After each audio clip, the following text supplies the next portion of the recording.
নমস্কার। আরও একটা গুরুত্বপূর্ণ আপডেট নিয়ে চলে এলাম। খুব গুরুত্বপূর্ণ ভিডিওতে যাচ্ছে। চ্যানেলে ফার্স্ট টাইমে থাকলে চ্যানেলটাকে সাবস্ক্রাইব করে বেল আইকনটা টিপে রাখতে হবে লেটেস্ট গুরুত্বপূর্ণ আপডেট পাওয়ার জন্য। আজকে কথা বলবো অঙ্গনওয়াড়ি দিদিদের নিয়ে। অঙ্গনওয়াড়ি দিদিদের রাজ্যে বাজেট অধিবেশন হতে যাচ্ছে খুব শীঘ্রই। নতুন সরকারের পূর্ণাঙ্গ বাজেট অধিবেশন হতে যাচ্ছে। এই বাজেটে কি অঙ্গনওয়াড়ি দিদিদের ভাগ্য ফিরতে চলেছে? বেতন বৃদ্ধি কি হতে চলেছে? সমকাজে সমবেতন কি দেবে? কি আপডেট উঠে আসছে সমস্ত কিছু বলবো। চ্যানেলে ফার্স্ট টাইমে থাকলে চ্যানেলটাকে সাবস্ক্রাইব করে বেল আইকনটা টিপে রাখতে হবে লেটেস্ট গুরুত্বপূর্ণ আপডেট পাওয়ার জন্য। নমস্কার। বাংলা শুরু হলো এক নতুন রাজনৈতিক অধ্যায়। সমস্ত জল্পনার অবসান ঘটে বাংলার ক্ষমতায় এসেছে বিজেপি এবং রাজ্যে নতুন মুখ্যমন্ত্রী হিসেবে দায়িত্ব নিয়েছেন শুভেন্দু অধিকারী। কিন্তু ক্ষমতা বদলের পর এবার নজর রাজ্যের প্রথম বাজেটের দিকে। মুখ্যমন্ত্রী শুভেন্দু অধিকারীর নেতৃত্বে আইসিডিএস এবং অঙ্গনওয়াড়ি কর্মীদের ভাগ্যে কি এবার সত্যি বদলাতে চলেছে? বাজেটে কি বাড়তে চলেছে বেতন?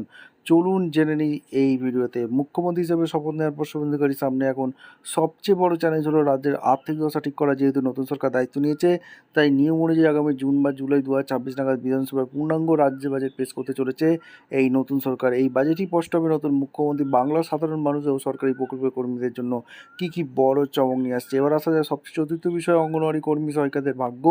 নির্বাচনের আগে শুভেন্দু অধিকারী নিজে বারবার অঙ্গনওয়াড়ি আশাকর্মীদের বঞ্চনা সরব হয়েছিলেন এবং সামাজিক সুরক্ষা কর্মীদের মনোনয়নের প্রতিশ্রুতি দিয়েছিলেন। রাজনৈতিক আর্থিক বিশেষজ্ঞদের মধ্যে ক্ষমতা আসার পর প্রথম বাজেটে নিজের প্রতিশ্রুতি রক্ষা করতে অঙ্গনওয়াড়ি কর্মীদের জন্য বড়সড় আর্থিক প্যাকেজ বা ভাতা বৃদ্ধির ঘোষণা করতে পারেন মুখ্যমন্ত্রী শুভেন্দু অধিকারী মহাশয়।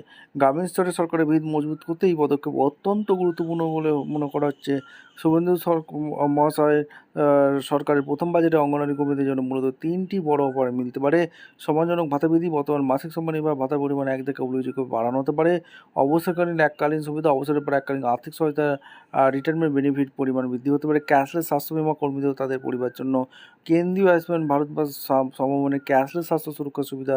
তবে কর্মীদের প্রধান দাবি সমকাজের বেতন বা স্থায়ী সরকারি কর্মীর মর্যাদা দেওয়ার বিষয়টি ধাপে ধাপে কার্যকর করার কোনো রোডম্যাপ এই বাজেটে মুখ্যমন্ত্রী ঘোষণা করেন কিনা সেটাই এখন দেখার।